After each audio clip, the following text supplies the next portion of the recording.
चलिए देखिए, हम लोग का हिस्ट्री का टॉपिक चल रहा है, उसमें हिस्ट्री का टॉपिक में हम लोग अंतिम पड़ाव की ओर चल रहे हैं। मतलब जब बड़े बड़े साम्राज्य का शासन समाप्त हुआ तो कुछ छोटे छोटे राजवंशों ने भी भारत पर आक्रमण किए और उन्होंने अपनी सत्ता को स्थापित की। उसी राजवंश में ये जो है राष्ट्रकूट वंश उन्हीं में से एक है। ठीक है, अब राष्ट्रकूट वंश के बाद जिस तरह का हम लोग का नाम से आता है राष्ट्रकूट वंश, ये एक छोटा ज्यादा लंबे समय तक इनका शासन व्यवस्था नहीं चला, लेकिन इन्होंने भी भारत में शासन किया और इनका मुख्य रूप से क्षेत्र जो था दक्षिणी क्षेत्र ज्यादा रहा था। ठीक है, तो उसी में लिखा गया है, देखिए पहला नंबर बात में लिखा गया है कि राष्ट्रकूट वंश, जैसा कि शुरू से बताए हैं कि कोई भी वंश बनेगा तो उसमें कोई ना कोई एक संस्थापक होगा। ठीक है, उसी प्रकार जब राष्ट्रकूट वंश की स्थापना की गई तो उसमें भी कोई संस्थापक रहा होगा। उसके संस्थापक जो रहा था उस संस्थापक का नाम था दंती दुर्ग। क्या नाम था? दंती दुर्ग। तो वही बोला गया, अगर एग्जाम में पूछा जाए राष्ट्रकूट वंश का संस्थापक कौन था तो क्या नाम बताएंगे? दंती दुर्ग बताएंगे, जो 1752 ईस्वी में इस वंश की 1752 ईस्वी में इस वंश की स्थापना की थी। तो आपसे अगर क्वेश्चन पूछा जाए कि राष्ट्रकूट वंश की स्थापना कब हुई थी, 17 बोल रहे थे, 752 ईस्वी में हुई थी और इसकी स्थापना करने का श्रेय किसको जाता है? दंती दुर्ग। याद रखिएगा, क्योंकि इसमें छोटे छोटे क्वेश्चन पूछे जाते हैं और लिमिटेड क्वेश्चन आते हैं, इसलिए वही सब पॉइंट बताया गया है। बोला गया शुरुआत में, देखो ये कर्नाटक हमारा कहां पड़ता है? साउथ में पड़ता है, दक्षिण भारत में पड़ता है। तो वही बोला गया शुरुआत में वे कर्नाटक के चालुक्य राजाओं के अधीन रहते थे।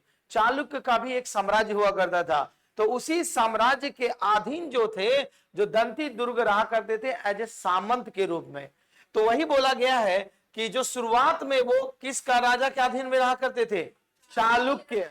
ठीक है, अधीन रहते थे और इनकी राजधानी उस समय कहां होना करती थी? मानकीर हुआ करती थी या मान्य खेत। याद रखिएगा, मानकीर या मान्य खेत, जिसको वर्तमान में नाम से जाना जाता है मालखेड़ या सोलापुर, जो महाराष्ट्र के आसपास पड़ता है चित्र। तो ये जो था, तो इनकी राजधानी प्रारंभ में कहां बनाई थी? किस वंश ने बनाई थी? राष्ट्रकूट वंश ने बनाई थी अपना। तो बोलाया गया था इनकी जो राजधानी थी मानकीर या मान्य खेत था।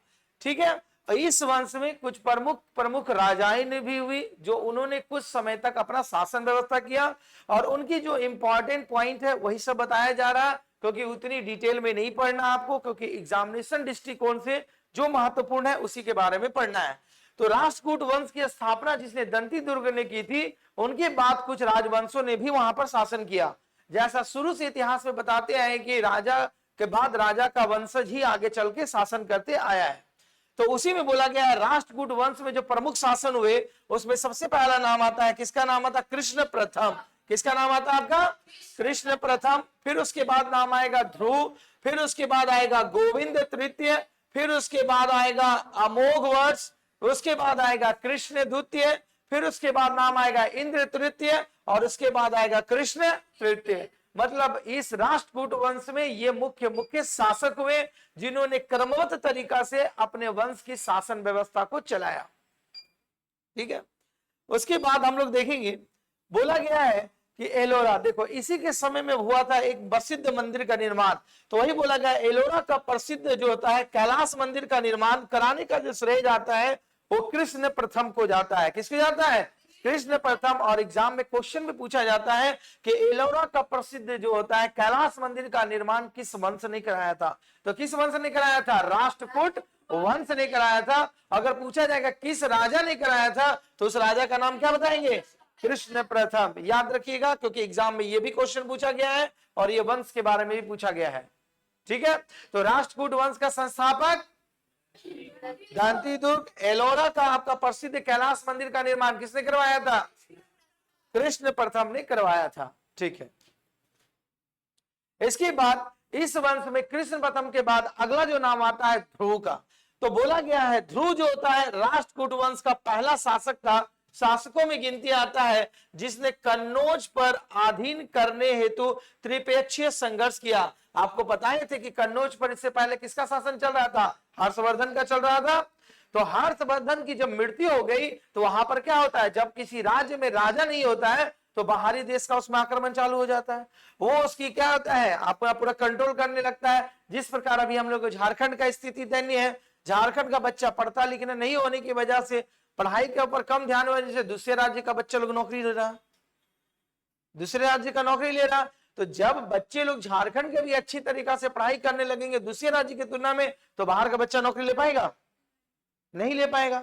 जैसे यूपी और बिहार में कितने लोग बाहर के बच्चे लेते हैं, सारे वहीं के बच्चे नौकरी लेते हैं, बहुत गिना चुना 10%। तो उसी तरह जागरूक होना पड़ेगा झारखंड के बच्चे को भी, कि जिस प्रकार यहाँ के बच्चे जागरूक हो जाएंगे, पढ़ाई लिखाई में पूरा तरह सिंसियर होंगे और अपना भविष्य को बनाने लगेंगे, तो डेफिनेटली कि बाहर के बच्चे जॉब नहीं लेने पड़ेंगे। तो सेम परंपरा यहां भी चल रही थी। जब कन्नौज जिस समय हर्षवर्धन की मृत्यु हो गई तो बाहरी आक्रमण होने लगे। तो बाहरी आक्रमण मतलब क्या, उस पर शासन वही करेगा जो सबसे प्रतापी शासक होगा, उस समय जो बाहुबली होगा वही शासन करेगा। तो वही बोला गया, ध्रुव जो था, जो राष्ट्रपुंज का शासक था, जो कन्नौज को क्या कर लिया, अपने अधीन किया। और अपने अधीन ऐसे नहीं किया, ये लड़ा अन्य राजाओं से। तो इसीलिए यहां बोला गया त्रिपक्षीय, देखो संघर्ष, त्रिपक्षीय संघर्ष मतलब 3 गुटों का बीच में लड़ाई हुआ, 1 2 3। अब तीनों में जो जीता वही कन्नौज पर शासन किया। तो वही बोला गया त्रिपक्षीय संघर्ष हुआ, जिसमें इस कन्नौज पर आक्रमण करने के लिए जो शासन व्यवस्था चलाना चाह रहा था प्रतिहार नरेश, जिसका नाम था वत्सराज, इसको भी ये पराजित किया। उसके बाद अगला जो पाल वंश का नरेश था, जिसका नाम था धर्मपाल, इसको भी पराजित किया। ये बंगाल में इसमें शासन व्यवस्था चला रहा था। तो धर्मपाल जो था इसे भी पराजित किया, और आपका प्रतिहार नरेश वत्सराज को भी पराजित किया। कौन पराजित किया? ध्रुव ने पराजित किया। और ध्रुव पराजित करके कन्नौज के क्या कर लिया, अपने अधीन में कर लिया। तो इसीलिए बोला गया कि कन्नौज पर अपने अधीन करने के लिए ध्रुव को त्रिपक्षीय संघर्ष करना पड़ा। त्रिपक्षीय मतलब 2 राजाओं के साथ लड़ना पड़ा, एक खुद 2 और राजा, तब त्रिपक्षीय होता है। त्रिपक्षीय चुनाव, 3 पार्टी खड़े हैं वहां, ठीक। इसके बाद ध्रुव को भी इसीलिए उसे कहा जाता है धारावर्ष भी कहा जाता है। तो पूछा जाएगा राष्ट्रकूट वंश में किस शासक को धारावर्ष के नाम से जाना जाता है, तो किस नाम से जाना जाएगा? ध्रुव को कहा जाता है। तो इसीलिए ध्रुव को क्या कहा जाता है, आपको धारावर्ष कहा जाता है, ठीक है। उसके बाद आपको बोला गया है अगला जो शासक बना इस वंश में गोविंद तृतीय बना। कौन बना? तो गोविंद तृतीय ने भी त्रिपक्षीय संघर्ष में भाग लिया, और उसने चक्रा युद्ध और उसके संरक्षण करने वाले जो धर्मपाल थे और प्रतिहार वंश के शासक नागभट्ट को भी पराजित किया। मतलब इन्होंने यहां तक ही छोड़ा नहीं, इसके बाद भी इन्होंने प्रयास इस वंश के शासक ने करने लगा कन्नौज पर आक्रमण करने के लिए। तो इसके बाद जो राष्ट्रकूट वंश का अगला शासक हुआ, जिसका नाम था गोविंद तृतीय, उसने भी त्रिपक्षीय संघर्ष रहा, और लड़ा किससे? वही राजाओं से लड़ा, प्रतिहार वंश के शासक नागभट्ट द्वितीय से, और आपका पाल वंश का जो वास्तव में शासक था धर्मपाल से भी लड़ाई किया। तो इससे भी लड़ा क्योंकि वो अपनी सत्ता को बरकरार रखना चाहता था। अगर वो अपनी सत्ता को बरकरार नहीं रखना चाहता तो लड़ाई नहीं करता। इसीलिए ध्रुव के बाद भी गोविंद तृतीय जो राष्ट्रकूट वंश का संस्थापक था, उसने भी क्या हुआ? त्रिपक्षीय संघर्ष किया, ठीक है। इसके बाद आपका आएगा आगे चल के, देखो पल्लव, पांड्य, केरल और गंग शासकों के संघ को गोविंद तृतीय ने ही नष्ट किया था। मतलब इन्होंने भी अपनी जब शासन व्यवस्था को आगे जब चलाना चाहा, तो देखा जैसे होता था ना कि छोटे छोटे राजा आपस में क्या हो जाते थे, मर्ज हो जाते थे। अब मर्ज हो जाकर क्या होता था, एक बड़े शासक के ऊपर लड़ाई करते थे। सम्राट मौर्य वंश में भी पढ़ा चुके थे इस तरह की बातें को। तो उसी प्रकार यहाँ पर जो पल्लव, जो पांड्यन और केरल जो शासक हुआ करते थे, इन लोगों का जो गुट हुआ था, इस गुट को भी नष्ट करने का जो श्रेय जाता है उसका किसके जाता है? गोविंद तृतीय को होता है। तो ये सभी गोविंद तृतीय, ध्रुव, कृष्ण प्रथम, कृष्ण तृतीय, याद रखिएगा ये सभी राष्ट्रकूट वंश के शासक थे, ठीक है। तो इन्होंने भी ये शासन व्यवस्था आगे चलाई। आगे चल के जो अगला शासक जो बना अमोघ वर्ष, क्या बना? अमोघ वर्ष, जिस कौन सा धर्म का अनुयायी था? जैन धर्म को मानने वाला था। मतलब राष्ट्रकूट वंश के समय भी जैन धर्म का प्रचार चल रहा था, अनुयायी थे। इसने देखो, इसने कन्नड़ में एक किताब की रचना की जिसका नाम था कविराज मार्ग की रचना की। तो कविराज मार्ग पुस्तक की रचना करने वाले व्यक्ति का अगर नाम पूछा जाएगा तो क्या नाम होगा उसका? अमोघ वर्ष। देखो जो एग्जाम में पूछा गया है और जिस टाइप के क्वेश्चन पूछे जाए वही पॉइंट को आपको हाईलाइट किया जा रहा है, क्योंकि शुरू से बताएं कि ये अन्य की तुलना में इंपॉर्टेंट कम है, इससे बहुत ही कम क्वेश्चन पूछे जाते हैं, लेकिन जिस टाइप से क्वेश्चन पूछे जाते हैं वही सब बताया जा रहा है। ज्यादा डिटेल में आपको पढ़ने से कोई लाभ नहीं है। तो बोला गया है, तो इसमें जो होता है कविराज प्रथम, कविराज मार्ग, तो बोला जाएगा कविराज मार्ग की जो रचना करने वाले व्यक्ति का नाम अमोघ वर्ष। ठीक है, इसके बाद आदि पुराण या त्रिसृष्टि लक्षण महापुराण के रचनाकार जिसे कहा जाता है, किसे आता है, जीन सेन। याद रखिएगा, ये आदि पुराण के रचयिता कौन थे, जीन सेन। उसके बाद गणितासार संग्रह के लेखक जो बने थे वो कौन थे, महावीराचार्य। कौन बने थे, महावीराचार्य। फिर उसके बाद अमोघ वृत्ति के लेखक जो बने थे सात्यायना। क्या बने थे, क्योंकि देखो ये साउथ से रिलेटेड है इसीलिए वर्ड भी उसी तरह आपको मिलेगा। तो आपसे अगर बोला जाएगा अमोघ वृत्ति के लेखक कौन है, सात्यायना। और अमोघ वर्ष के दरबार में, ये कहा किसके दरबार में रहा करते थे, क्योंकि जो जिस राजा के दरबार में रहेंगे उसी के नामकरण पर पुस्तक लिखेंगे। ठीक, उसके बाद आगे चल के अमोघ वर्ष ने देखो तुंगभद्रा नदी में जल समाधि लेकर अपना जीवन को त्याग दिया, मतलब उसके बाद उसका अगला वंश शासन करेगा। तो अमोघ वर्ष के समय में जो पुस्तक साहित्य का बहुत ज्यादा विकास हुआ था, इसीलिए इसके शासन काल में बहुत सारे पुस्तकें की रचना की गई थी। तो कौन कौन से पुस्तक रचना की थी, याद रखिए, कविराज मार्ग के रचना करने वाले, फिर उसके बाद आदि पुराण और त्रिशिष्ट लक्षण के महापुराण के रचयिता कौन थे, जीन सेन। फिर उसके बाद आगे जो होता है गणितासार के रचयिता, ठीक है, महावीराचार्य। फिर अमोघ वृत्ति के रचयिता बोलो सत्यायना जो रखे थे। फिर उसके बाद इसके बाद जो अगला शासक यहाँ करने वाले बनेंगे वो बनेंगे कौन, इंद्र तृतीय। तो देखो इंद्र तृतीय जो बनेंगे, तो बोला गया इसके शासन काल में अरब निवासी जो भारत आए थे जिसका नाम था अलम सुदी भारत आया था। तो आपसे बोला जाएगा राष्ट्रकूट वंश के राज शासन व्यवस्था में किसके काल में अरब निवासी जो था अलम सुदी भारत आया था, किसके काल में। तो देखो एक चीज यहां ध्यान से देखने वाली बात होगी कि जितने भी राष्ट्रकूट वंश है सारे नाम देवी देवताओं से संबंधित है। ध्रुव, इंद्र तृतीय, द्वितीय, कृष्ण प्रथम, कृष्ण तृतीय, अमोघ वर्ष। कौन सा समझ में आ रही बात। तो अगर एग्जाम में अगर राष्ट्रकूट वंश का ही टाइटल मिल जाए तो एक बेसिक आइडिया दिए कि देवी देवताओं के नामकरण पर सब राज्य व्यवस्था चला रहा है, नामकरण चला रहा। तो उसी में बोला गया है कि इंद्र तृतीय के शासन काल में एक अरब से एक निवासी, जैसे कि परंपरा चली आ रही है कि कोई भी आवासी या राजदूत भारत में आता था वहां की शासन व्यवस्था को जानने के लिए, तो उसी समय एक अरब निवासी इंद्र तृतीय के समय में भारत आया था जिसका नाम क्या था, अलम सुदी। तो आपसे पूछा जाएगा अलम सुदी किसके शासन काल में भारत आया था, इंद्र तृतीय के शासन काल में आया था। ठीक है, इसने तत्कालीन राष्ट्रकूट शासक को भारत का सर्वश्रेष्ठ शासक बताया, मतलब अपनी मत के अनुसार, ऐसा नहीं क्योंकि ये जिस समय आया उसी समय जानेगा। तो जिस समय अलम मसूदी भारत आया था वहां पर जो शासन व्यवस्था दिखी तो उसके अनुसार उन्होंने माना कि राष्ट्रकूट वंश में जो सबसे श्रेष्ठ शासक है वो कौन रहा था, इंद्र तृतीय। किसके अनुसार, अलम सुदी के द्वारा, इसके अनुसार, क्योंकि इसी समय यह भारत आया था और जिस समय यह भारत आया था उस समय शासक किसका चल रहा था, इंद्र तृतीय का चल रहा था आपका। ठीक है, इसके बाद इस वंश का जो याद रखिएगा शुरू से हिस्ट्री में बताते आए हैं कि संस्थापक और उसका अंतिम शासक का नाम कभी नहीं भूलिएगा। तो इस वंश का जो अंतिम शासक, महान शासक बना वो कौन बना, कृष्ण तृतीय। तो अगर बोला जाएगा राष्ट्रकूट का अंतिम महान शासक का नाम तो कौन बनेगा, कृष्ण तृतीय। और राष्ट्रकूट वंश का संस्थापक बोलेंगे तो कौन बोलेंगे, दंती दुर्ग को, याद रखिएगा। बोला गया इसी के दरबार में देखो कन्नड़ भाषा के कवि पौन्न रहा करते थे, बहुत महान साहित्य कवि जाते, कन्नड़ के कवि माना जाता है। उस कवि का नाम क्या था, पौन्न। क्या नाम था, पौन्न रहते थे, जिन्होंने शांति पुराण की रचना की थी। किसकी रचना की थी, तो अगर आपसे पूछा जाए शांति पुराण के रचयिता कौन थे, कौन कौन थे? पांच। और वो किसके दरबार में रहा करते थे?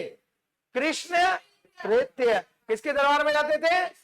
कृष्ण तृतीय के दरबार में। और कृष्ण तृतीय किस वंश का शासक था? राष्ट्रकूट वंश का। और राष्ट्रकूट वंश का अंतिम शासक कौन था? कृष्ण तृतीय था। ठीक है। शांति पुराण की रचना किसके शासन काल में हुई थी? कृष्ण तृतीय के शासन काल में हुई थी। ठीक है। तो उसके बाद बोला गया है आगे चल के कल्याणी के चालुक्य जो नाम जिसका नाम था तेलपदुत्य ने 973 ईस्वी में कर को हराकर राष्ट्रकूट राज्य पर अपना अधिकार कर लिया। मतलब इस वंश का जो उतना योग्य शासक नहीं था जिसका नाम क्या था? कर को हराएगा और एक नया वंश का स्थापना करेगा जिस वंश का नाम रहेगा चालुक्य वंश। क्या रहेगा? चालुक्य वंश। तो वही लिखा गया है कल्याणी का जो शासक था जिसका नाम था चालुक्य वंश का, जिसका नाम था तेलपदुत्य। क्या नाम था? तेलपदुत्य ने 973 ईस्वी में राष्ट्रकूट का जो शासक था कर को पराजित किया और वहां पर उसे हरा करके राष्ट्रकूट को अपने अधीन कर लिया और कल्याणी में किस वंश की स्थापना कर दी? चालुक्य वंश का। तो चालुक्य वंश का अगर संस्थापक माना जाएगा कल्याणी में तो किसको माना जाएगा? तेलपदुत्य को याद रखिएगा। तो कल्याणी में चालुक्य वंश का संस्थापक तेलपदुत्य रहेगा और राष्ट्रकूट वंश का संस्थापक दंती दुर्ग। ठीक है, भूलिएगा नहीं। और राष्ट्रकूट वंश का अंतिम शासक ठीक है। फिर उसके बाद किस राष्ट्रकूट वंश के किस शासक को हराकर तेलपदुत्य ने कल्याणी में चालुक्य वंश की स्थापना की? कर को। कॉन्सेप्ट समझ में आई बात? तो इतना तक था आपका बेसिक जो आपका राष्ट्रकूट वंश के बारे में। इसके बाद राष्ट्रकूट वंश में क्या क्या मुख्य आपका मंदिर का निर्माण हुआ था, क्या क्या हुआ था उसके बारे में समझिए। जैसा कि एलिफेंटा का गुफा आपका पूछा जाता है कि एलिफेंटा जो है जिसका नाम है एलोरा और एलिफेंटा गुहा मंदिर। तो एलिफेंटा में जो मंदिर है उस मंदिर कहां पड़ता है आपका? महाराष्ट्र में। क्वेश्चन पूछा गया है और रिपीटेड क्वेश्चन से आपका कि एलिफेंटा के मंदिर कहां पड़ता है, यह गुफा कहां पर स्थित है? महाराष्ट्र में है। तो बोला गया है निर्माण जो किया गया था किसके समय में किया गया था? राष्ट्रकूटों के समय में। तो एलोरा और एलिफेंटा के जो गुफाएं थे उसका निर्माण किस वंश के शासनकाल में हुआ था? राष्ट्रकूट के शासनकाल में हुआ था। ठीक है। तो ऐसा माना जाता है कि एलोरा में जो गुफाएं मिली है शैलकृत मतलब आकृति वाला, डिजाइन वाला। और आपको पहले बताता इस तरह के शैलाकृत की गुफाओं का प्रचलन अशोक के शासन काल से हुआ था, गुहालेख जिसको हम लोग कहते थे। तो इन्होंने एलोरा में ऐसा माना गया है जिसमें आपका 34 शैलकृत गुफाएं का निर्माण किया। शैलकृत मतलब शिलाओं वाले गुफाओं का निर्माण कराए हैं जिसमें माना गया है 1 से 12 तक जो गुफाएं बने हैं वो धर्म से जो संबंधित है वो बौद्ध धर्म से संबंधित है। किस धर्म से संबंधित है? बौद्ध धर्म से। उसके बाद 13 से लेके 29 तक जो आपकी गुफाओं में किसका वर्णन किया है? हिंदुओं की धर्म संस्कृति के बारे में वर्णन किया है। उसके बाद 30 से लेके 34 तक किसमें वर्णन किया गया है? मतलब राष्ट्रकूट वंश के समय में तीनों धर्म की समानताएं थी। जैन धर्म भी चला, बौद्ध धर्म भी चला और हिंदू धर्म तो था ही। इसीलिए आपका जो राष्ट्रकूट वंशों ने जो 34 गुफाओं का निर्माण किया था शैलकृत, उसने तीनों धर्म की प्रधानता दी थी। तो उस 34 गुफाओं में जो आपका 1 से 12 तक किस धर्म का था? बौद्ध धर्म का। और 13 से 29 तक किस धर्म का था? हिंदू का। और 30 से लेके 34 तक जैन धर्म का था। तो एलोरा और एलिफेंटा गुफाएं समझ में आ गई कि गुफाओं का निर्माण किसके शासनकाल में हुआ था? राष्ट्रकूट वंश के। ठीक है। एलोरा और एलिफेंटा गुफा कहां पर है? महाराष्ट्र।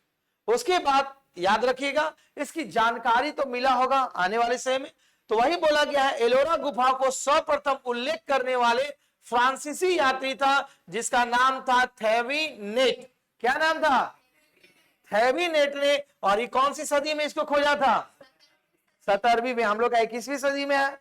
तो ये जो एलोरा की गुफा है कि ऐसा पता चला कि यहाँ पर गुफाएं हैं, इस गुफाओं का निर्माण कोई वंशज ने कराया था।